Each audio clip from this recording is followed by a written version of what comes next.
Today's cryptic crossword clue is to do. Firstly, find recipe. Secondly, make scones. Thirdly, feast lustily. And this clue comes to us from one of our members, Rusty Lee, which kind of sounds like lustily, actually. Rusty Lee, lustily. Sorry, Rusty. And me, we kind of workshopped it together. And it's a pure selection clue where the definition is to do. We'll need to find a 6-letter answer that also means to do. And the wordplay is firstly, find recipe. Secondly, make scones. And thirdly, feast lustily. And we're just told to take the first, the second, or the third letters of the items that are enumerated as such. So firstly, we take the first letters of find recipe, the F and the R. That's firstly, find recipe.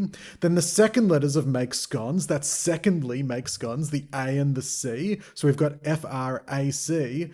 And then the third letters of feast lustily. That's thirdly, feast lustily, AS, giving us fracas, another word for to do.